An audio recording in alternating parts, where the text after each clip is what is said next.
ধর্ষকের মৃত্যুর আগে ধর্ষিতাকে মৃত্যুবরণ করতে হয়। এটা হচ্ছে আমাদের সোনার বাংলাদেশ। একজন ধর্ষকের জীবনের মূল্যটা এত বেশি যে তাকে ফাঁসির মঞ্চে দাঁড় করা যাবে না।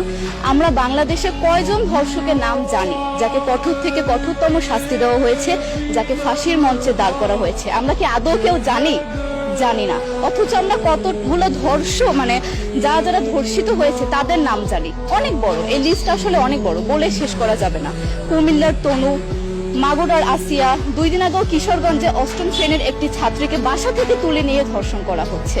বাবার হাতে মেয়ে ধর্ষিত হচ্ছে, ভাইয়ের হাতে বোন ধর্ষিত হচ্ছে। আমরা আসলে নিরাপদটা কোথায়? আমার মনে হচ্ছে আমরা যেন আইয়ামে জাহিলিয়া যুগে চলে গিয়েছি। মাঝে মধ্যে মনে হয় এর থেকেও খারাপ সময় আছি আমরা, কারণ ওই যুগে মেয়েরা অ্যাটলিস্ট সম্মান নিয়ে মৃত্যুবরণ করতে পারত। জন্মের পরপর জ্যান্ত মাটিতে পুঁতে দেওয়া হতো, আর আমাদের ধর্ষণ করে নির্মমভাবে তারপর মৃত্যুবরণ করতে হচ্ছে। যদি সরকার আমাদের ওই নিরাপত্তা নাই দিতে পারে, তাহলে সরকারের কাছে আমাদের অনুরোধ, আমাদের জ্যান্ত মাটিতে পুঁতে দেখ। আমরা বেঁচে থাকতে চাই না, আমরা সম্মান নিয়ে মৃত্যুবরণ করতে চাই।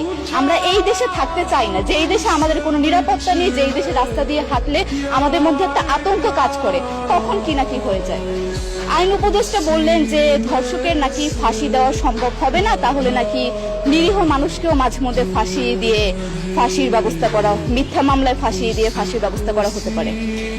আইন উপদেষ্টার কাছে আমার প্রশ্ন, আল্লাহ না করুক আজকে যদি আপনার কাছের কেউ, আপনার বোন অথবা আপনার স্ত্রী অথবা আপনার মেয়ের সাথে যদি এরকম কোনো কিছু হতো, আপনি কি আসলে এটা বলতে পারতেন যে না, ধর্ষককে ফাঁসি দেওয়া যাবে না? কোনোদিনও পারতেন না। আপনি সবার আগে তার ফাঁসির ব্যবস্থা করতেন, সম্ভব হলে নিজের হাতে মেরে ফেলতেন। তাহলে আমাদের বেলায় কেন এত বৈষম্য? আমরা কি দোষ করেছি? আমরা কি নারী না? আমরাও তো কারো বোন, আমরাও তো কোনো বাবার সন্তান, আমাদেরও তো বেঁচে থাকার অধিকার আছে, তাই না? কিছু হলে মেয়েদের পোশাকের দোষ দেওয়া হয়। আমার কাছে প্রশ্ন, একটা 8 বছরের শিশুর মধ্যে এরকম কি থাকতে পারে যেটা একটা পুরুষকে অ্যাট্রাক্ট করবে, যেটা একটা পুরুষকে সিডিউস করবে? সেরকম হলে আসলে ধর্ষণ করা হতো সবসময় প্রাপ্তবয়স্ক মহিলাকে। কিন্তু আমরা আসলে পরিসংখ্যান গবেষণা করলে দেখতে পারি যে ধর্ষক সবচেয়ে বেশি করা হচ্ছে শিশুদেরকে, কিশোরীদের সবচেয়ে বেশি ধর্ষণ করা হচ্ছে। দৃষ্টিভঙ্গি পরিবর্তন করুন, চিন্তা ভাবনা পরিবর্তন করুন, ধর্ষকদের আইনের আওতায় আনুন। যদি আইন উপদেষ্টা অথবা প্রশাসন যদি ধর্ষকদের শাস্তির ব্যবস্থা না করতে পারে, আমাদের হাতে তুলে দেন, আমরা নিজেদের হাতে শাস্তি দিয়ে দিতে পারবো। এই সাহস আমাদের মধ্যে আছে। বেঁচে থাকার জন্য আমাদের যতটা কঠিন হতে হবে, আমরা কঠিন হওয়ার জন্য প্রস্তুত আছি। আমরা ফাঁসি চাই, ধর্ষকদের কঠোর থেকে কঠোরতম শাস্তি চাই।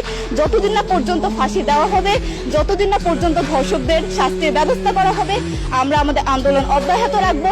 দরকার হলে আমরা শিক্ষা প্রতিষ্ঠান বন্ধ করে দিব, তবুও আমরা থামবো না। এটাই আমাদের দাবি।